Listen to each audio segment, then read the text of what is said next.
Hello, friends. Thank you for joining me for Thrive Time Part 4, exploring ways to take care of ourselves and support others during this challenging time of living with the coronavirus. This has been an especially sad week for me because this is the week my grandchildren were supposed to come and visit me from California.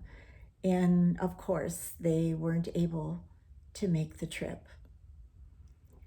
As I think about my sadness and my loss, and I compare it with all of the other losses that people are experiencing as a result of this coronavirus, I can feel a little guilty because my loss doesn't seem that great compared to what other people are experiencing.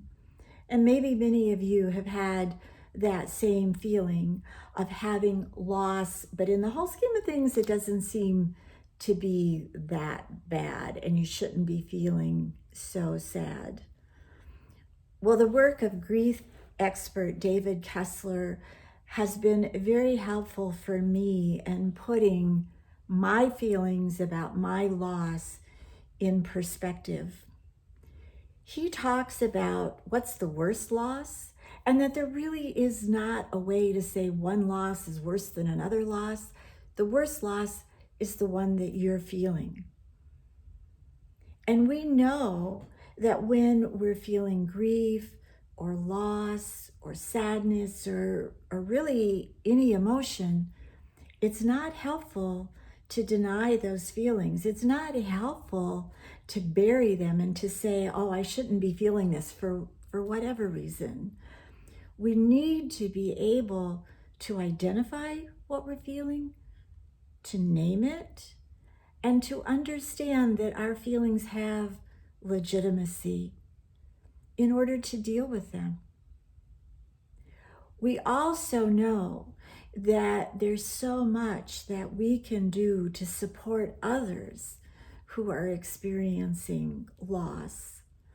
We can listen as people talk about what their feelings are and how they're experiencing this situation.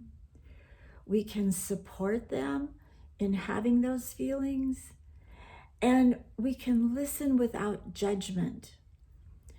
Judgment is not a helpful response right now to how people are feeling about this very unique situation and how it's affecting them personally. Kessler tells a wonderful story that illustrates how we can support each other. He tells the story of the parable of the long spoons. A man is brought into a banquet hall filled with beautiful, wonderful smelling food and given a long spoon. The problem is the spoon is so long that he can't get the food to his mouth. And he looks around and everybody else in the room is gaunt and hungry and unhappy because nobody can use their long spoon to get the food to their mouth. The spoon's too long. He's then led into another room, also filled with banquet tables of beautiful, luscious-looking food. And everybody in this room also has spoons just as long as they had in the other room. But in this room, people are well fed, and they're happy, and they look satisfied. The difference between the two rooms is that in this room, people are using their long spoons to feed each other. What a beautiful story that illustrates what we can do to support each other in these trying times, and how important it is for us all to remember that we're in this together and that there are ways that we can support each other. Now I would invite you to join me for a brief meditation. Get comfortable wherever you're sitting, in your chair, your couch. Put your feet firmly on the floor, you're grounded. Start to breathe slowly and rhythmically and deeply in and out, in and out. And on your next exhale, gently close your eyes.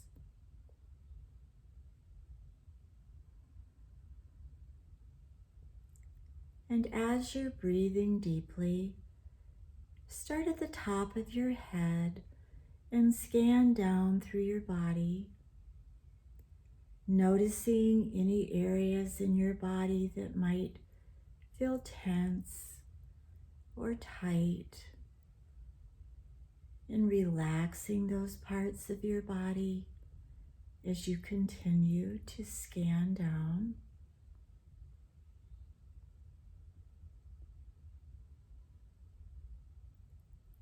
Continue breathing. You may find it helpful to say in and out, or to count your breaths. And notice any thoughts that may come into your mind, and just acknowledge them and let them go.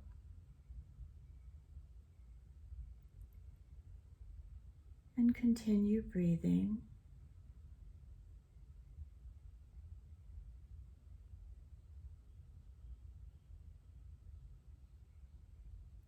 Acknowledging any thoughts that come into your mind and letting them go, returning to your breathing.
And when you feel ready, gently open your eyes.